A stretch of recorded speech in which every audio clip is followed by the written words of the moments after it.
If you're already working in tech, you probably know what it's like to have experience but still be underpaid. You probably have all the skills, you have certifications, you might even have degrees, but you're not making the money that you feel like you deserve that you should be making. And I get it, I've been there before, and in this video, I'm gonna show you the exact roadmap that you can use to double your tech salary. And I know it sounds crazy, but I'm a 16-year tech professional, and I've doubled my tech salary multiple times, and I've also helped many other tech professionals double their tech salaries as well. I created this free course for experienced tech professionals who are ready to get positioned for high-paying six-figure tech roles, get cleared, and get paid the money that you deserve. So let's get right into it. All right, so let's get into the full level up course for tech professionals. All right, y'all. So in this course, I'm going to be teaching you literally everything that I wish that I knew when I got started as a tech professional that helped me increase my tech salary really quickly. So first, most tech professionals believe that they are being paid exactly what they should be getting paid based off of their years of experience, but experience is a big myth. You do not need 10, 15 years of experience to be able to get paid the high tech salaries, okay? So when it comes to the salaries that are in the private sector, these private sector salaries, most tech professionals are making anywhere from $90,000 a year to $120,000 a year in the private sector. But there's a completely different sector that most tech professionals literally aren't even aware of. And with AI coming right now is the best time for you to be focusing on how you're going to be able to outlast AI. So this other tech sector that's completely overlooked is called the government technology sector, or GovTech as I like to call it. And if you aren't familiar with GovTech, GovTech is basically if you're working either for the federal government, state, local government, or if you're working for a government contractor company like Lockheed Martin, Northrop Grumman, Raytheon, Boeing, those type of big companies, those are government contractors. So if you work for either the government or a government contractor as a technical professional supporting the government, that is the GovTech industry, and that's what makes you a GovTech professional. So when you're working as a GovTech professional, the reason why GovTech is so important is that you're going to be able to get what's called a government security clearance, and I'll go a little bit deeper into that, but there is a premium for technical professionals that have government security clearances, right? So in the GovTech sector, you have GovTech salaries where you'll get paid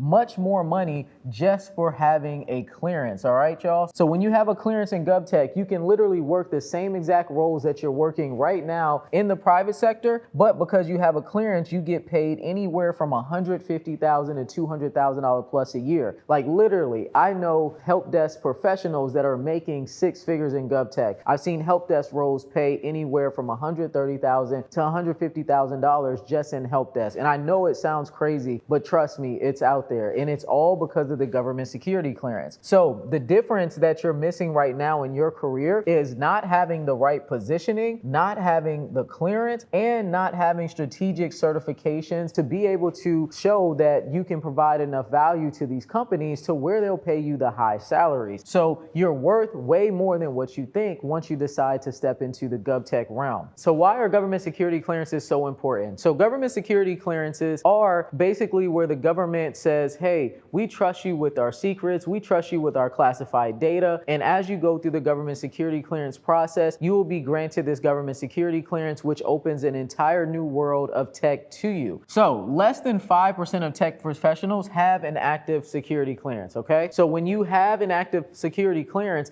this is going to put you into a small subset of tech professionals that a lot of companies are looking to hire, and you can get hired as a tech professional working with the government, either in FANG roles, or you can work as a government contractor or for the government with federal, state, or local, right? So a lot of people aren't aware of this, but you can work for companies like AWS, you can work for Google, you can work for Microsoft, even Meta, and support the government and have a government security clearance. So companies are paying a premium of $40,000 to $60K per year just for people that have clearances. So imagine if you had a clearance and you're literally doing the same exact job, but you get paid $40,000 to $60,000 more. This is something that is actually happening for cleared tech professionals. So I've seen this with different companies like AWS, Oracle, even Google. They will pay a yearly bonus just for the tech professionals that have a clearance. And that's what's really going to set you apart, is having this one designation. So to be eligible for a government security clearance, you need to have no major debt. So when I talk about major debt, what I'm talking about is personal loans, all right? When it comes to your major debt, They're mostly concerned with personal loans. They are also concerned with too much credit card debt. And when I'm talking about too much debt, right, with the credit card debt and the personal loans, I'm talking anywhere from $100,000 to $200,000 personal debt, right? So student loans are fine. No need to worry about student loans, right? Student loans are completely okay. Even home loans are okay as well, all right? So don't worry about your mortgages. Don't worry about your student loans as long as you're paying that debt back, right? If you have debt that's going into collections, that's what they're going to be worried about, okay? Another thing that they'll be worried about as well, they will be worried about arrest, all right? So if you have a felony, if you have a misdemeanor, that is going to be a problem. It can definitely stop you from getting a clearance if you have a felony or misdemeanor. Now, I do know a few people who are felons with a clearance, but that's all case by case. It depends on what you did, how long it's been, and it depends on what you did after you got your felony, all right? So if you get your government security clearance, this is gonna make you instantly more valuable, right? You wanna make sure that you are extremely valuable in the job market, right? And just by getting that clearance, that's what you can do, okay? Let's move on here, all right? So what a lot of people also don't realize when it comes to working in tech as well is that you might already be doing higher level work. So what I mean by that is I've seen some people who have been help desk professionals, right? So you've been working in help desk for years now, right? Let's say you've been working in help desk for, I don't know, 5 years. I've seen some help desk professionals working in help desk for 10 years. And even though you're in help desk, mentally you feel like, hey, I don't have the skills to be able to work in higher level roles, because if I did have the skills to work in the higher level roles, my employer would have already given me a promotion. They would have already promoted me to system administrator, right? They would have already promoted me to cybersecurity analyst if I had the skill. But really, what your employer is doing is what I like to call job title manipulation, right? So this job title manipulation, even though your job title is help desk, right? Help desk technician, IT technician, but you're actually doing system administration work every day. You're actually doing cybersecurity work every day, right? You're doing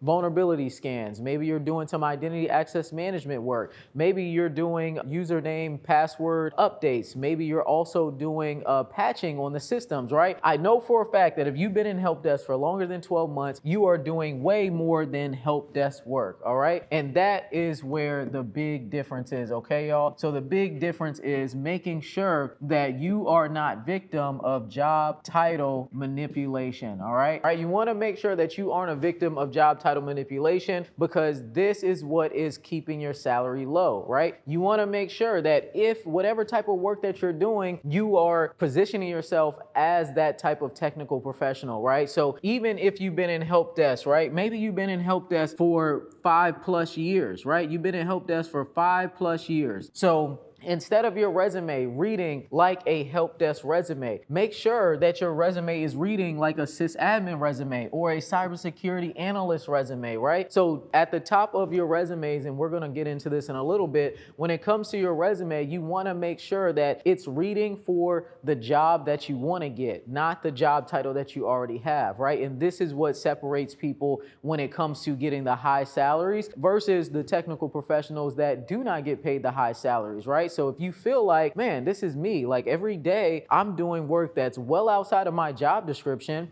this is what's happening to you, job title manipulation. And your employer is not going to tell you like, hey, you know, I see all of the work that you're doing. I see that you're doing cybersecurity analyst work, but I'm not just going to promote you to cybersecurity analyst. I want to keep you right here. I want to keep you right here in help desk where you're going to get paid the low salaries, because help desk professionals get paid less, right? So you're already doing $150,000 work, right? You're already doing it, but now it's time to get paid like it. All right, so part 2. This is the 6-step GovTech career freedom framework, right? This is a small part of my framework that I already have, right? And this is the exact framework that I walk my VIP clients through and my 5-day 6-figure tech challenge attendees through. So we're gonna dive a little bit deeper into this, all right, y'all? So step 1, what you need to do, first thing is mindset, right? I know a lot of people think this is like mumbo jumbo, it's not real, but trust me, mindset is super important, okay? So you have to go from thinking like a worker to being somebody who is a weapon, somebody who is attacking their career aggressively, somebody who knows the exact value that they're bringing to these companies. Because if you feel insecure in your role, you feel insecure in your skills that you have, it's going to show when you go into the interviews, and it's also going to read all over your resume. All right. So you have to stop thinking like somebody who's trying to get hired. All right. You have to start thinking mission critical, like you're a mission critical asset. These companies cannot work without you. They cannot function without you. Once you start thinking that way, that's when you'll start going into these interviews with way more confidence. You'll also start going into meetings with much more confidence, because I see a lot of tech professionals, and I used to be the same way, to where when I would go into different meetings while I was at work, I'd be scared to even speak up to say anything, right? If I had thought that, I could add some value, I'd be too scared to say anything, because I felt like my position and my role and my job title, I didn't have that authority to say something, right? So you have to learn how to speak in terms of value, impact, and in readiness. All right. Stop speaking in terms of degrees. Stop speaking in terms of years of experience, because that does not matter. You can make it into high-paying six-figure tech roles without having 10 plus years of experience, without having the degrees. All right. You also need to understand that your resume isn't a document, it's a marketing asset. So I see people make this mistake all the time, like I talked about before. When it comes to your resume, right, it needs to scream, hey, I'm a tech professional that has leadership skills, that does XYZ, right? Like I said, if you're working in help desk right now, if you're working in system administration right now, if you're a SOC analyst right now, are you doing cybersecurity engineer work? Are you doing system administration work? Are you doing DevOps work, right? Your resume needs to scream where you want to get to, not the work that you're doing right now. And that's how you stop making these lateral moves in your career. That's how you actually start making the moves that are going to get you to the next level and start ranking up in your tech career, all right?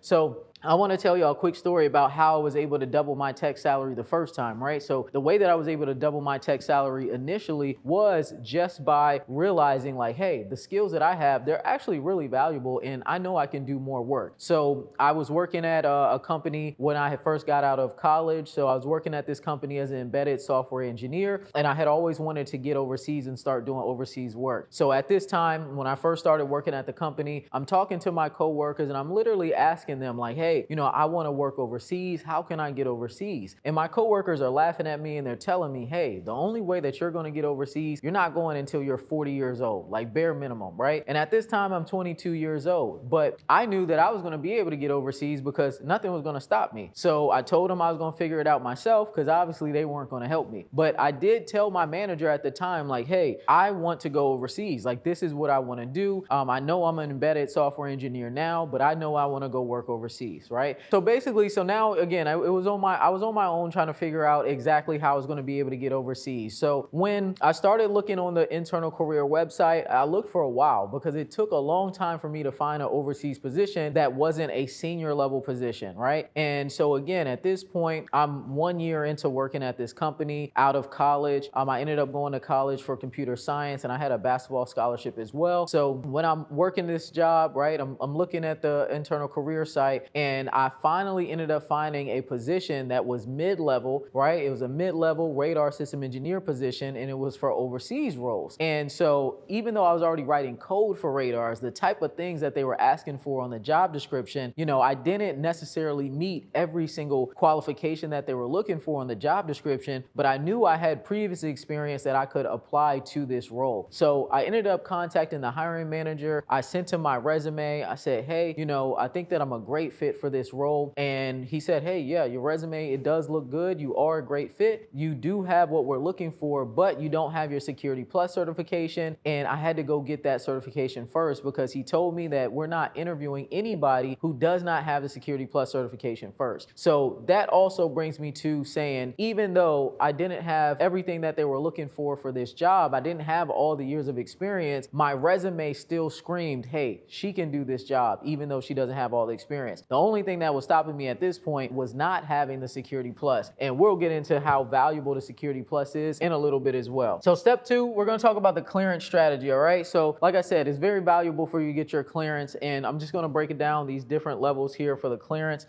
This was generated by AI, so I'm going to have to annotate this a little bit, all right? So first, we have a confidential clearance, which is really not a clearance, it's technically a public trust. And with this public trust, what this is just a basic background check. That's really all that it is, all right? So you don't need a clearance to get started in GovTech, right? You can start applying for roles that will sponsor you for government security clearance. You do not need to join the military either. Common misconception about me and other people in this space is that we all were in the military. I've never served in the military at all, and 50% of people who have clearances have never served either, right? So I'm gonna show you exactly how you can identify these roles that will sponsor you for a clearance, okay? So again, now what I'm gonna do is break down the different levels of the clearances. So we got confidential, which is also known as a public trust, all right? And like I said, this is technically not a clearance, all right? And then we have a secret, which is the first real clearance that is really listed here. Secret clearance is a great clearance. This can allow you to work in the States, it can allow you to work overseas, and you can work remotely with a secret clearance as well, all right? Then you've got your top secret clearance, okay?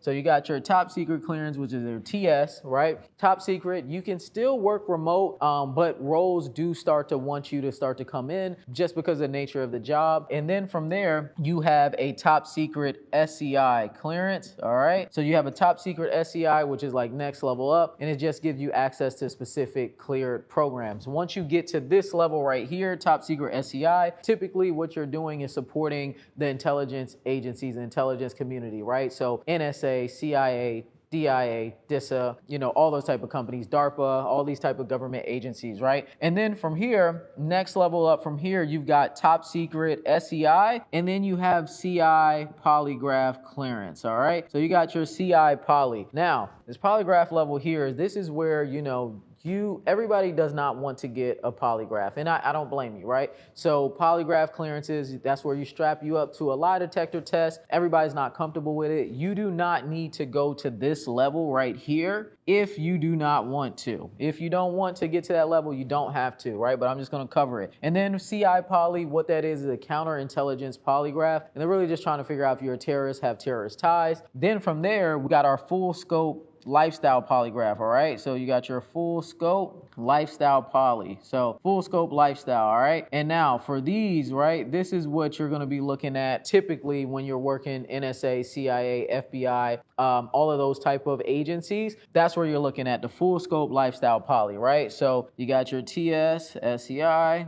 CI poly, you got TSSCI full scope lifestyle poly, all right? So this is pretty much the breakdown of all of the different clearances, all right? So basically, you know, what's gonna make you clearable, if you wanna get a government security clearance, you need to be a US citizen, all right? So you need to be a US citizen to get a clearance, all right? That's number one, all right? You also need to make sure that you basically like will not lie to the government. That's another thing as well. So somebody that will not lie to the government. So they want to know, are you trustworthy? So don't lie to government, right?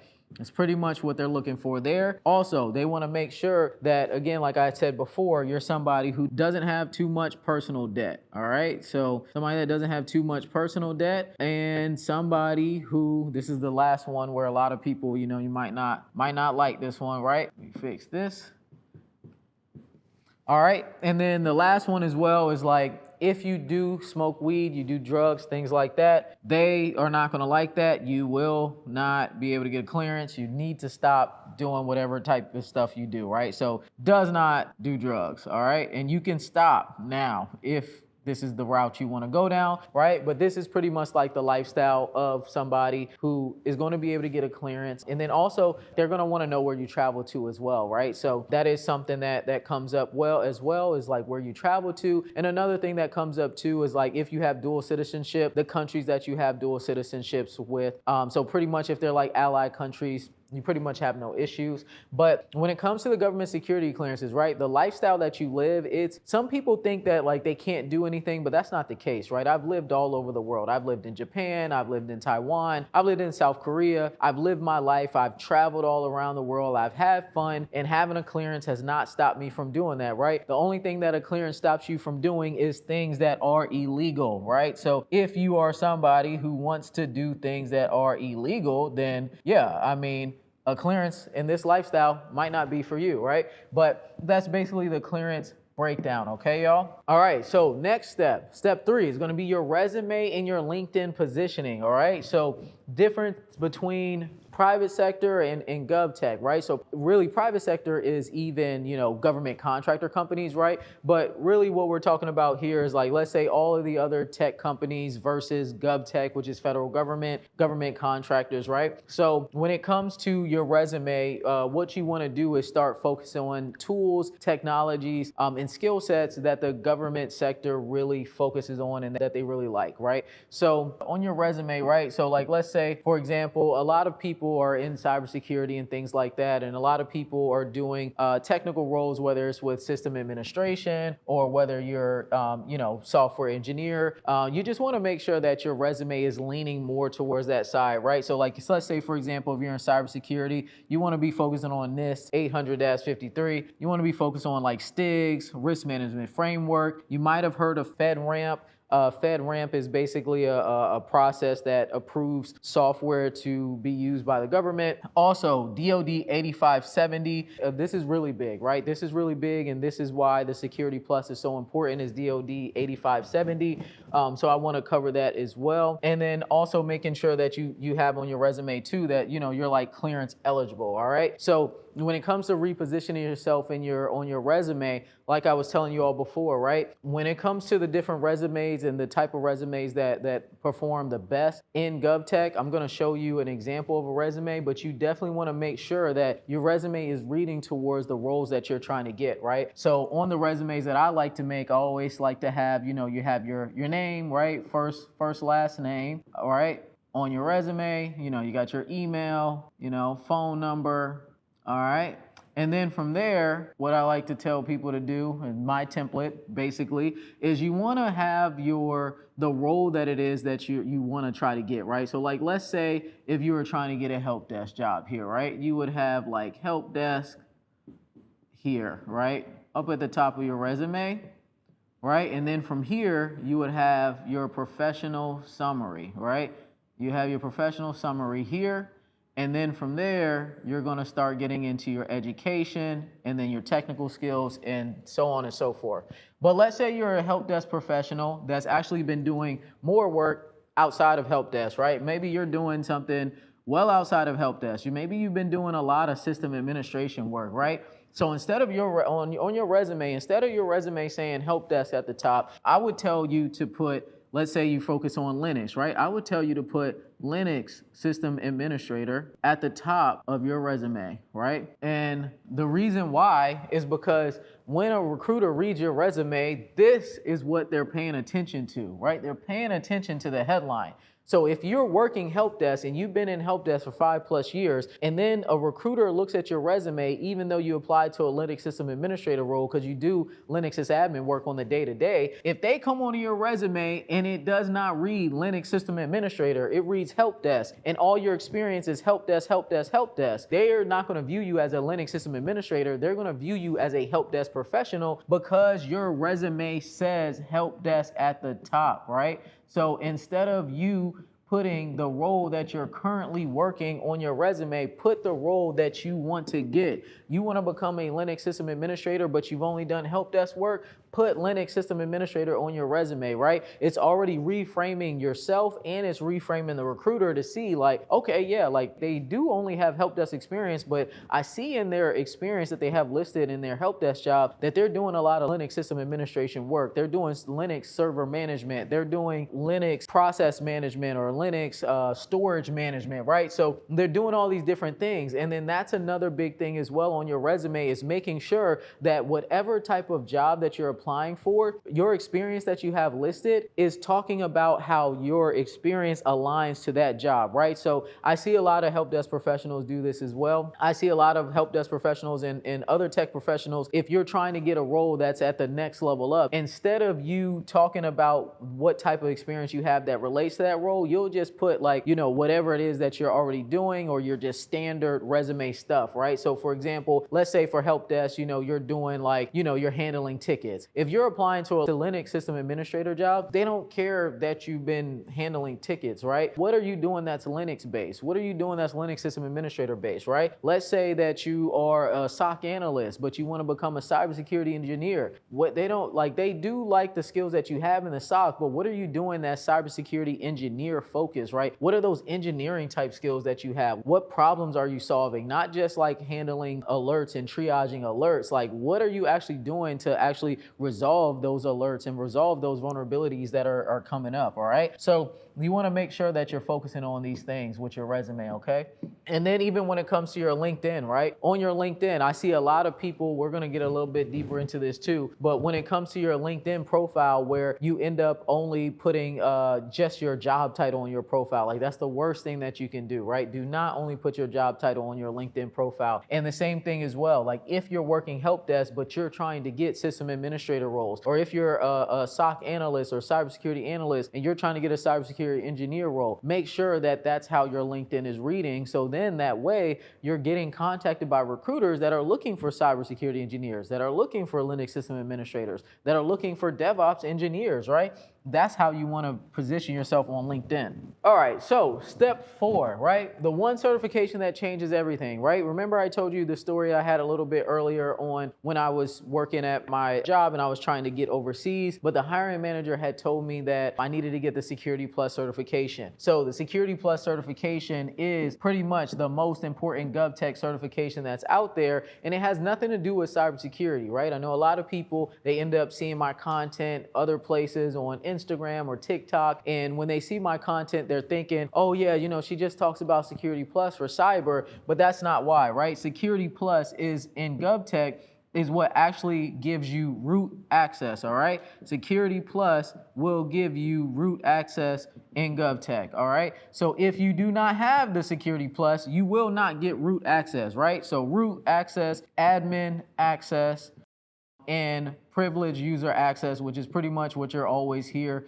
in GovTech, right? Is privileged user, right? You cannot be a privileged user without the Security Plus. That's the only reason why the Security Plus is so valuable, right? So think about what you do in your day job right now. If you ever need to log in as root or admin and you don't have Security Plus in GovTech, you're not going to be able to do that, right? So that's why it's super, super important. And what the Security Plus falls under, it's called the DoD 8570, all right, y'all? So DoD 8570, or they kind of like updated the name to 8140. And it's pretty much all the same thing, same certs. But basically what this is a Department of Defense Information Assurance Baseline Certifications. And with these certifications, right, they align to different jobs that you can work. So for cybersecurity analysts, it typically aligns to like CYSA Plus or the CASP certification for cybersecurity engineer roles. And Security Plus is just purely for root or administrative access. And the government wants everybody to have the same baseline foundational security knowledge. So then that way we don't have any password leaks. We don't have people doing anything crazy like writing down passwords on sticky notes and put them all over the place. It sounds crazy, but trust me, it happens all the time, especially with these government systems, because remember, your main goal as a GovTech professional is to keep the government's data safe, right? You're working with classified information, classified data, right? So the Security Plus is going to help open doors for high paying roles, all right? So Security Plus holders on average, a Security Plus holder makes about $112,000 per year on average, right? And then just secret clearance holders in general, doesn't even matter what job they work, on average make about $102,000 per year just as a clearance holder. So Sec Plus holders, right, 112. Security clearance holders, doesn't even matter what job, They make about 102, all right? So you wanna make sure that you're getting these certifications. And I wanna pull up the DoD 8570 really quickly, just so y'all can see what this is and you can see the different certifications as well. So I wanna pull this up so you all can see it, right? This is the DoD 8570, 8140, right? These are baseline certifications here. So we basically have 4 different levels. We got IAT, which is Information Assurance Technical, right? We've also got Information Assurance Management, and we've got Information Assurance System Architecture and Engineering, and we also have Cybersecurity Service Provider, all right? So we got these different levels here, or different categories here of different certifications in the DoD 8570, 8140, all right? So again, Security Plus falls in here, IAT level 2. So a lot of people that have been trying to get jobs in this space can't get jobs because they'll see IAT level 2 certified on a job description. They don't know what it means. They literally have no idea, but it pretty much means Security Plus. And then you've got IAT level 3, which aligns to cybersecurity engineer roles, and most people will get the CAS certification, right? That's typically what most people get. Or if they're into IT auditor type of positions or SCA type of positions, they'll get the CISA. And then when it comes to management, right? When it comes to these management level certs, so if you want to be like a cybersecurity engineer, like you want to be at a management level or ISSM level, right? They have the CISM, and they also have the CISSP, all right? So they got a lot of different certs. And so when it comes to these certifications as well, CYSA Plus is super valuable. It's covered here at IAT level 2, but most jobs for root access, they're still gonna want you to have Security Plus. So you really can't avoid it for these technical roles. And then you'll also see CYSA Plus pop up here for cybersecurity analyst roles. It also pops up here for infrastructure support roles, and it also pops up here for auditor roles too, right? So CYSA Plus is super valuable, right? So CYSA Plus is very versatile. So with the Security Plus, CYSA Plus, CAS, CISA, CISM, and the CISSP, you're covering a lot of the board, right? Also, bonus is the CEH certification, CEH, Certified Ethical Hacker, offered by IC Squared, right? This is another good certification as well, and that's pretty much covering the board. And so when it comes to people that are trying to get into GovTech, I see a lot of people saying, hey, I'm gonna get the CompTIA trifecta. I'm gonna get the A+, I'm gonna get the Net+, and I'm gonna get the Security Plus. It's not that effective because A+ falls in IAT level 1, which does not give you root access. Network Plus falls in IAT level 1. Again, you don't get root access, but it's IAT level 2, which gives you root access with the Security Plus, right? So that's why I say the CompTIA trifecta is just not worth it. You definitely should skip it. I don't care if you're new, if you already have experience. You need to skip the trifecta. Go straight for the Security Plus. That's really all you need. Let's get back over to the slides, all right? I don't want to get too deep into that. Those are the different certs, and you have to really know how to use these certifications, right? Like, you don't want to go and just try to get all these certifications here. You need to really know what you're doing. It takes strategy to actually implement these certs to get the salaries that you want, all right? So step number 5, right? Step number 5 in this 6-step process for getting your GovTech job and leveling up in your GovTech career. What you wanna do is focus on application and targeting, right? This is where you start applying for jobs. So let's say you got your Security Plus now, you're ready to start applying for jobs. What we wanna do, we wanna make sure that you're applying minimum. I would say minimum, you wanna get in, you need to be applying for minimum 10 jobs a day, bare minimum, all right? You wanna focus on jobs that are sponsoring clearances, okay? And to find these jobs that are sponsoring clearances, all you need to do is go to clearancejobs.com, all right? You'll go to clearancejobs.com. And once you go to clearance jobs, all you're gonna do is type in ability to obtain, all right? Ability to obtain.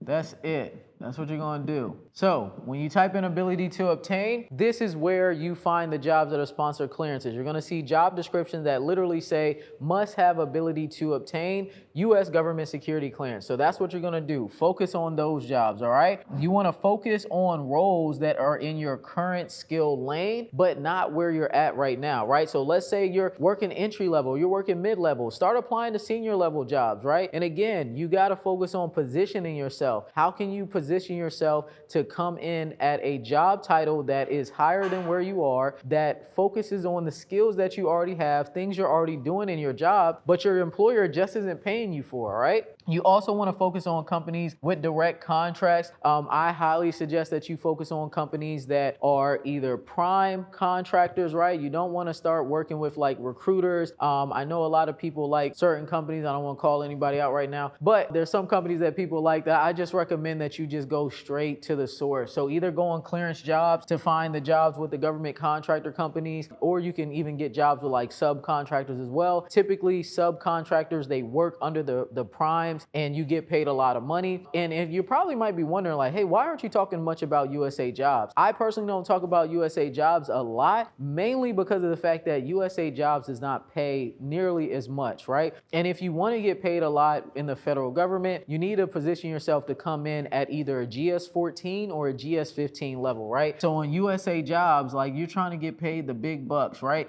If you can't get a job that's GS-14 or GS-15, I think you should just skip it. Like you should just go and directly start working for government contractor companies and then make your way into the federal government if that's where you want to work at. I prefer to work for government contractor companies because of the flexibility that you have, because of the high salaries that you have. Like the federal government could never pay me the type of money that I make with government contractor companies, right? So depending on what type of contracts I get, how much I decide to travel overseas, I'm making anywhere from $250,000 to $400,000 a year. The federal government could never pay me that much. So this is pretty much what you want to do with your resume and when you're applying for jobs, right? You want to make sure you're targeting the jobs that fit your criteria that you're looking for, right? So again, you want to make sure that your resume has a lot of keywords. That way it's tailored to the different jobs that you're applying to, and then it's going to speak to the recruiters that are reading your resume, right? Again, you want your resume to read more senior. You want your resume to really wow the recruiters,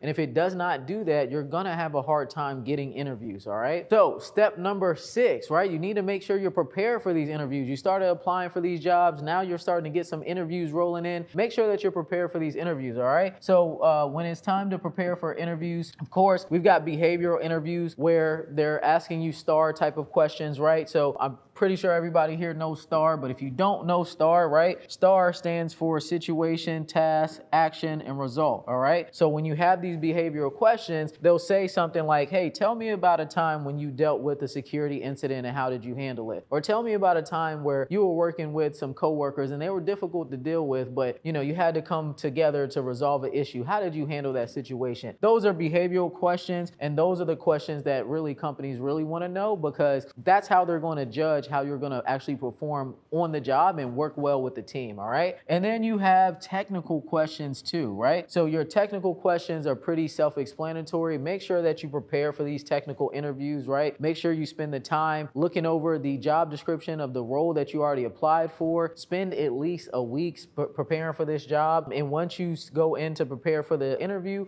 right, what you're going to do is take the technical information that you see, look at the tools, look at the technologies, right? For the technical interviews, you want to be looking at the tools, technologies, and the different platforms and potentially the programs that are listed on the job description when you go into the interview, right? That's the main thing that you should be focusing on, right? Because I look at these interviews as an open book, right? This is an open book test on what you need to do to prepare. Anything that's on that job description is free game. The worst thing that you want to say during an interview, never say, I don't know during an interview, all right? Don't say, I don't know. All right, if you say, I don't know, you will not be getting that job, I promise you, because it just shows that you did not come up prepared for the interview, right? Never say you don't know. It's okay if you don't have experience, but it's not okay to say you don't know. And then the last part and the last key to interviewing, right, and getting offers is cultural, right? Are you a cultural fit? Do they feel like you're gonna be a good fit at the company? Do they feel like you're gonna be a good fit with their team? If the answer is no, they're not gonna hire you, right? They wanna know, what do you do in your free time? What type of hobbies do you have? They also want to know, like,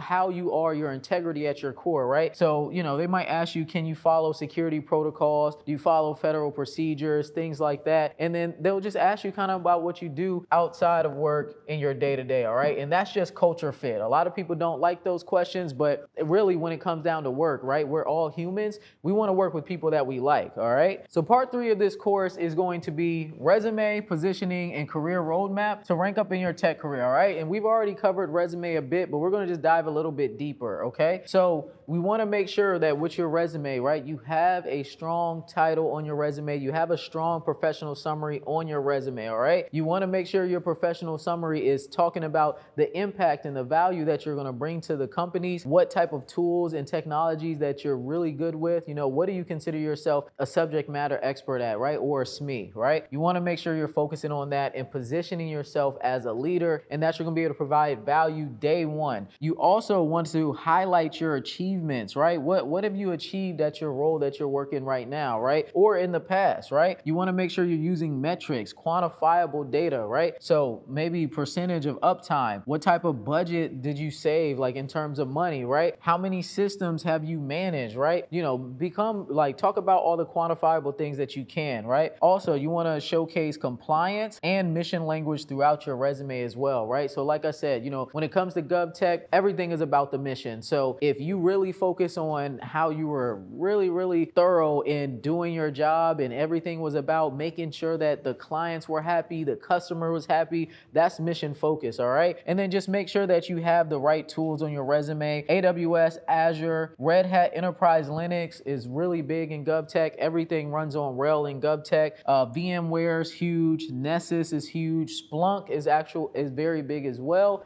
So there's a lot of different tools that are used inside of GovTech that you will see come up on these job descriptions. So whatever you're seeing on these job descriptions that's very common, make sure that you start to include that in your resume, no matter what type of job that you do, right? If you take a look at maybe 5 different job descriptions, you can start to find some common themes and common tools that companies are looking for. All right, so we got LinkedIn optimization, right? You want to make sure that, you know, your headline and your like banner on LinkedIn, really when it comes to the banner, that's just more about kind of like branding. That stuff doesn't matter too much. But when it comes to your headline here, right? I have the headline here.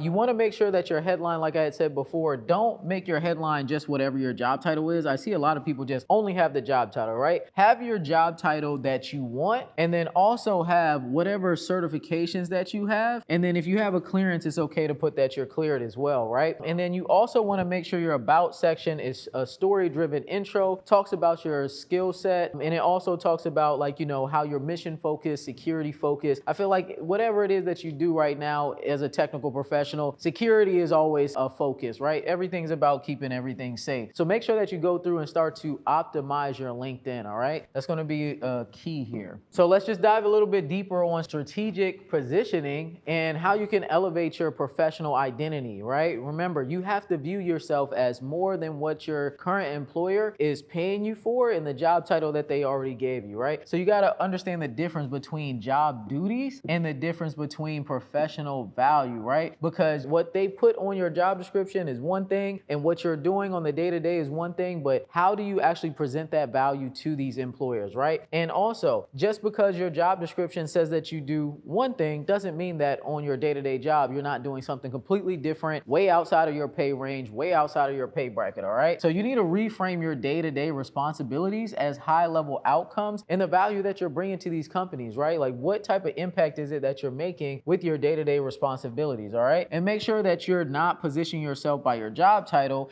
but the impact that you drive and the risk that you're mitigating at work if you're, you know, security focused. Like I said, I feel like at this point, everybody's doing something security focused, right? So you got to learn how to market yourself as you're somebody who's able to solve problems, right? You don't want to be somebody who always has to go to management for help. Every single day you're going to management for help. You're asking somebody for help. You have to start to get to the point where you can start to research, utilize all the documents that you have available to you, start to Google. If you're able to use AI tools, right? Start being more resourceful, start being more problem driven and value driven to where you can actually start making more impact, right? And you want to make sure that your resume, and then even when you're going into the interviews, you want to make sure that you're using language that reflects your leadership, ownership, and your systems thinking, all right? So when you do that, that's going to allow you to come off more senior, right? Because if your resume, if you're entry level, or maybe you have 10 years of experience, but you're still moving like an entry level professional, that's what's holding you back, right? You have to start to take more responsibility, take more ownership, take more initiative, and stop waiting for your managers or your teammates to tell you what to do, right? Be more proactive,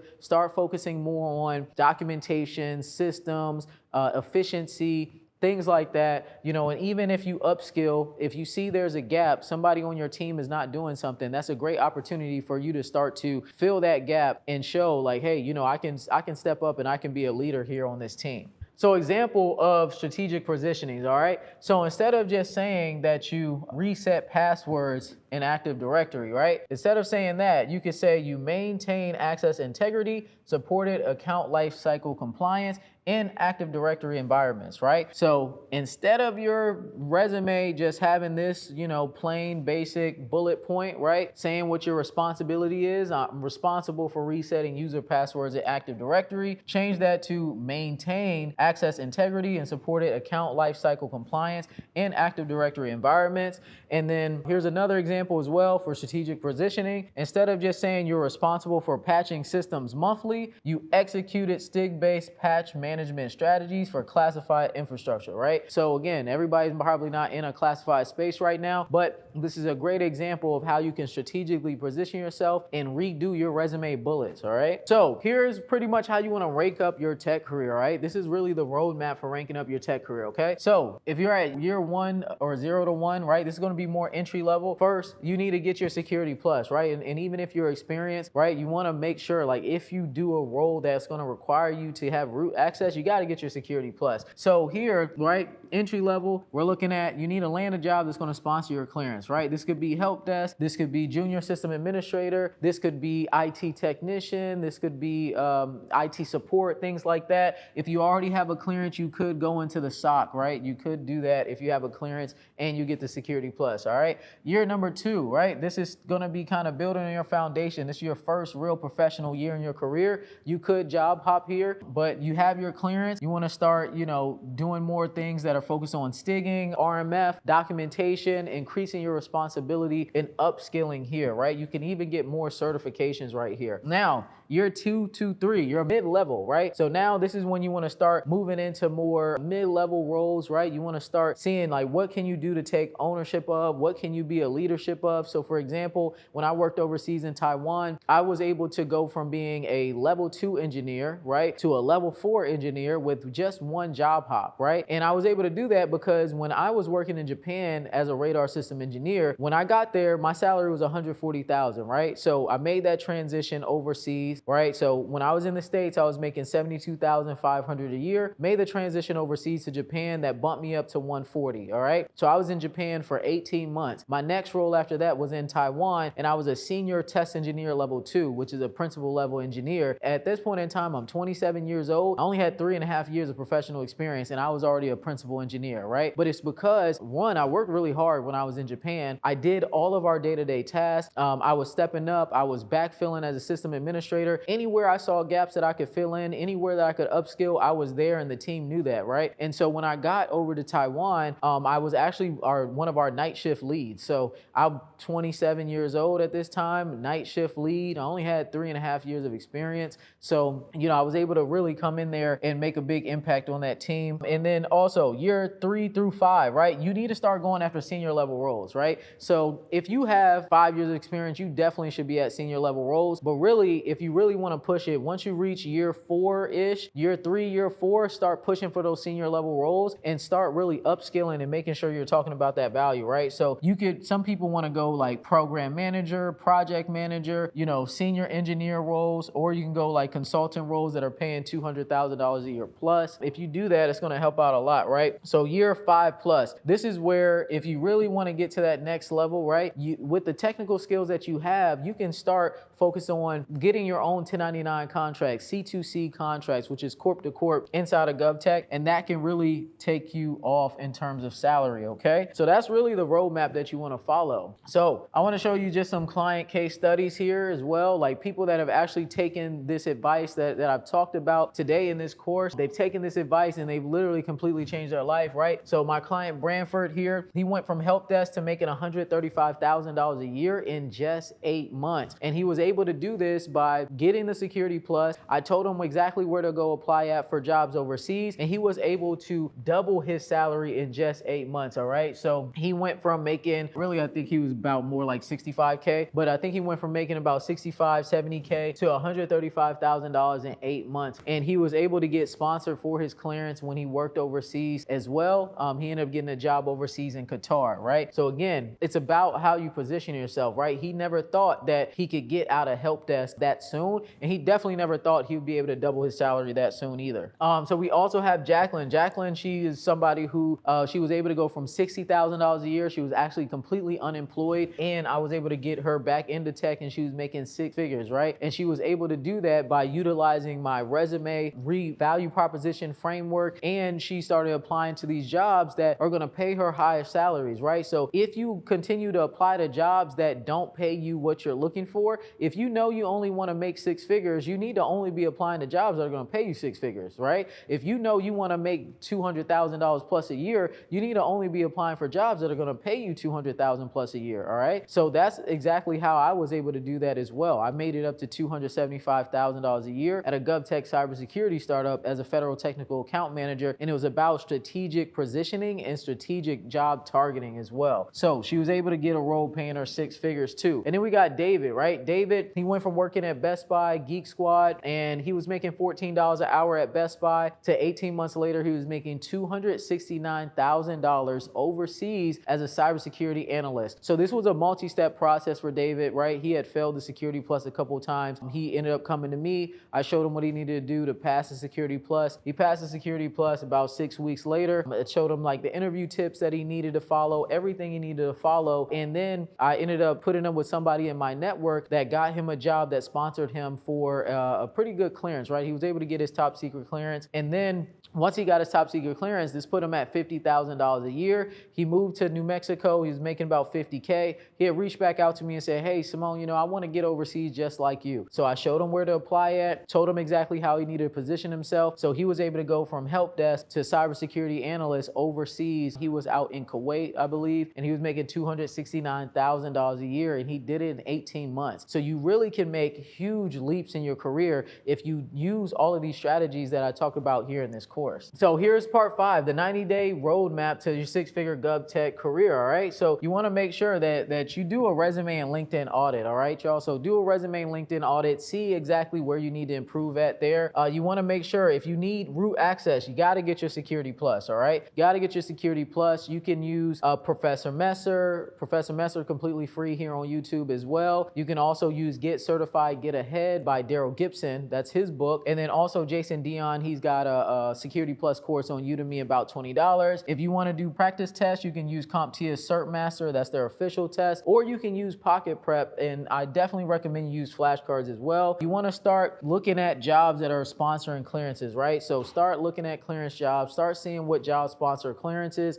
and then make sure you update your LinkedIn headline as well. Update your headshot, update your banner if you need to, update your about section for sure, and make sure that all of your skills align for the jobs that you want to get, all right? All right, so here are your next steps, right? So if you follow all these steps, you follow everything that what I talk about here in this video, right? So now that we've gone through everything here in this course, if you actually apply this information, this definitely will work for you, but you really have 2 different options here if you want to actually really move forward into this next step. So I recommend we have 2 options, right? So we have option number 1, you can join my 5-day 6-figure tech challenge if you really want help with implementing this information, right? So inside of my 5-day 6-figure tech challenge, by the end of the challenge, you'll leave with a resume that is fully optimized to help you start getting callbacks when you apply for jobs. You'll have your roadmap that will actually help you identify what type of jobs that you should be focusing on, how you should reposition yourself, the value that you bring to companies. Your LinkedIn will be completely updated. I also teach you my framework on how you can utilize the money that you make from your tech career to build wealth in tech as well. And I show you exactly how you can land overseas 6-figure tech jobs that are tax-free up to your first $125,000. But overall, when it comes to this 5-day 6-figure tech challenge, this is where you'll be able to be a completely new tech professional by the end of these 5 days. And the people that have attended attended the challenge before, they have left the challenge by day 3. After we finish their resume, they're applying for jobs. By the next day on J4, they are actually getting callbacks from recruiters. So literally, coming to this challenge will change everything for you, because if you've been applying for jobs, you're not hearing anything back, you don't know which way to go in your career, and you want to get live coaching from me every single day throughout the 5 days of the challenge, this is definitely where you want to be at, all right? Because you get daily live training with me. So the first hour of the challenge, I'll be going over just Q&A, so you can ask me as many questions as you want. We also have action-based assignments. So like I said, you're going to leave with a resume, you're going to leave with your LinkedIn, you're going to have your complete tech career roadmap to get you to 6 figures. Also, we're going to review your resume and your LinkedIn as well,